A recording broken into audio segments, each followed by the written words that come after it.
এটা হলো 2 নম্বর ম্যাথ। 2 নম্বর math solution করতে হলে ফার্স্টে হলো গিভেন ইকুয়েশন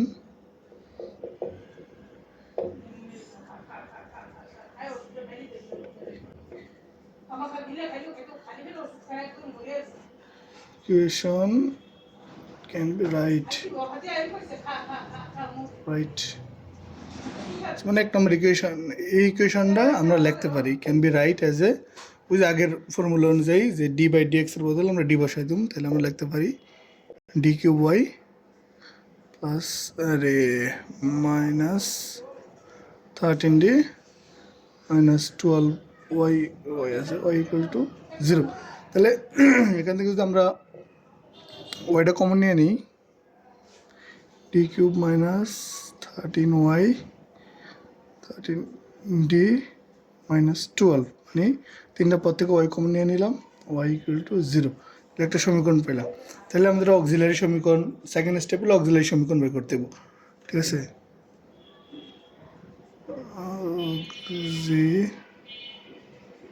অক্সিলারি ইকুয়েশন,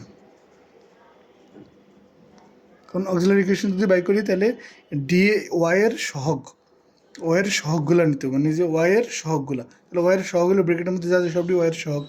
তাহলে আমরা লিখতে পারি D cube minus 13d minus 12 equal to 0, এটা হলো অক্সিলারি ইকুয়েশন। তাহলে আমাদের এই অক্সিলারি ইকুয়েশন যেমন D cube minus 13d minus 12 equal to 0, এর থেকে আমার ডি এর মান বের করতে হবে। আমরা ডি এর উপর কিউব থাকার কারণে আমরা বুঝতে পারতেছি ডি এর 3টা মান বেরিয়ে, ঠিক আছে। তাহলে আমরা এটারে সাজামো, ঠিক আছে, সাজায় ডি এর 3টা মান কীভাবে বাই করুন যায়, তাহলে এটারে যেভাবে হোক সাজায় গোছে আমাদের 3টা মান বাই করতে হবে। তাহলে আমরা লিখি না, র্যান্ডমলি করি। যেমন এটারে যদি 3টা মান বাই করতে চাই তাহলে তোমার 3টা আলাদা আলাদা পদ তৈরি করতে হইব, ঠিক আছে। এখানে আছে 3টা, যে আরও 3টা পদ আমার এনে আনতে হইব, তাহলে যেভাবে হোক কমন নেওয়া যেমনি হোক আমরা 3টা মান বাই করতে পারবো, ঠিক আছে। ফার্স্ট অফ অল আমি বললাম কি D cube plus D square নিলাম, তাহলে প্লাস ডি স্কোয়ার নিয়েছি, তাহলে মাইনাস ডি স্কোয়ার দিলাম, একটা মাইনাস ডি স্কোয়ার দিলাম। তাহলে এনে হয়ে 3টা, আর 3টা বানানো লাগবো আমাদের। 3টা বানানোর জন্য এনে 12 আছে, তো যদি আমরা 12 2টা বানাতে পারি তাহলে 12 কমন নিতে পারবো, ঠিক আছে। তাহলে মাইনাস ডি একটা বানাইলাম, মাইনাস ডি, আর এটা হলো মাইনাস 12d, 12d এই দুটো করলে 13, 13 থেকে 12d মেনে নিলাম, হলো মাইনাস 12 ইকুয়াল টু হলো আমাদের 0। তাহলে দেখো আমরা এই দুটোতে ইজিলি কমন নিতে পারতেছি। এদের যদি আমরা ডি স্কোয়ার কমন নেই তাহলে তাই ডি প্লাসের 1, এদের থেকে মাইনাস ডি কমন নেই তাহলে ডি প্লাসের 1, এদের যদি আমরা মাইনাসের 12 কমন নেই তাহলে থাকে আমাদের ডি প্লাসের 1 ইকুয়াল টু 0। দেখো 3টার থেকে একটা কমন জিনিস বাইরে গেলো ডি প্লাসের 1, তাহলে ডি প্লাসের 1 এই 3টা থেকে আবার কমন নিয়ে নিই, ডি প্লাসের 1 3 থেকে কমন নিলে আমাদের সমীকরণ দাঁড়ায় ডি স্কোয়ার, এটা মাইনাস ডি এই জায়গাতে আসছে, মাইনাস 12 এই জায়গাতে আসছে, ইকুয়াল টু হলো 0, ঠিক আছে। এখন দেখো এটা তো আছে এই পাশে ডি প্লাসের 1, এটারে আমরা আবার মিডল ফ্যাক্টর করতে পারি, যে এটারে কীভাবে মিডল ফ্যাক্টর করি, যেমন 3 × 4 হইল গিয়ে 12, ঠিক আছে। আমরা যদি এখানে প্লাসের 3 ধরি মাইনাসের 4 ধরি তাহলে 3 থেকে 4 বিয়োগ করলে মাইনাসের ডি থাকে, একটা মাইনাসের থাকে, আর যদি মাইনাস আর প্লাস গুণ করি তাহলে এটা মাইনাস হয়ে থাকে। তাহলে সেই হিসাবে আমরা 3 4 মিডল ফ্যাক্টর করতে পারি এটারে। তো আমরা মিডল ফ্যাক্টর করি তাহলে ডি স্কোয়ার মাইনাস 3d, আরে এটা মাইনাসের 4d হবে, কারণ ডি আছে না বেশি, ডি মাইনাসের 4d প্লাসের 3d, তারপর হলো আমাদের মাইনাসের 12 ইকুয়াল টু 0। তাহলে এখানে আমাদের এই সমীকরণটা থাকলো, এই জায়গা থেকে যদি আমরা ফার্স্ট এই দুইটা তাহলে আমরা ডি কমন নিলাম, ডি মাইনাসের 4 প্লাসের 3 কমন নিলে ডি মাইনাসের 4 ইকুয়াল টু 0। তাহলে ইজিলি আমরা 3টে ইকুয়েশন পাই গেছি।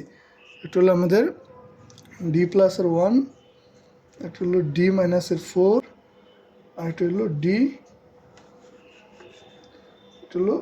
ডি প্লাসের 3 ইকুয়াল টু 0। তাহলে আমরা ইজিলি ডি এর 3টা মান বের করতে পারি, ডি ইকুয়াল টু যেমন এটা যদি আমরা বাই করি প্লাসের 1 ইকুয়াল টু 0, তাহলে ডি ইকুয়াল টু -1, এটা 1 ধরলাম আমরা। তারপরে যদি এটা বাই করতে পারি ডি মাইনাসের 4 ইকুয়াল টু 0, তাহলে D2 ইকুয়াল টু হলো গিয়া পাশে গেলে 4 হয়ে যায়। সেমভাবে D3 ইকুয়াল টু আমাদের বাইরে হয়ে গিয়া -3। ঠিক আছে, আগের অক্সিলারি যেই ডির মান বের করছিলাম ক্ষেত্রে আমরা ডি এর 3টা মান পাইছিলাম। এক নম্বরে হলো -1, আরেকটা হলো -3, আরেকটা হলো 4। এই 3টা মান তো আমরা পাইছিলাম। ঠিক আছে, এখন এটারে আমরা নাম্বারিং করতে পারি ওই যে আগের মতো প্রথম মেথডে দিয়েছিলাম D1 ইকুয়াল টু ধরলাম -1, তারপর হলো D2 ইকুয়াল টু ধরলাম -3, আর তোমার D3 ইকুয়াল টু ধরলাম আমরা 4। নাম্বারিং করে দিলাম, উল্টাপাল্টা করলে সমস্যা নেই। 4-এর আগে ধরলাম বা ইয়ারের পরে ধরলাম, সমস্যা নেই। তাহলে আমরা যে কইছিলাম যে x ইকুয়াল টু 0 থাকলে CF বাই করতে হবে, এটা কিন্তু x ইকুয়াল টু 0 ছিল। তাহলে আমরা যদি CF বাই করি তাহলে CF এর ফর্মুলাটা কী ছিল? C1 e to the power D1x plus C2 e to the power D2x plus C3 e to the power D3x। এরকম তো আরও অনেক আছে, D4, D5, কিন্তু এখানে আমরা 3টা মান দেখে আমরা 3 পর্যন্ত নিচ্ছি। এবার খালি মান দিয়ে বসাই দেবো, তাহলে অ্যান্সার। ম্যাথগুলো অনেক easy. C1 e to the power -1 আর বসান না বসান এক কথা, প্লাসের C2 e to the power -3x, C3 e to the power 4x। তাহলে CF বা Y ইকুয়াল টু, এটা হলো অ্যান্সার।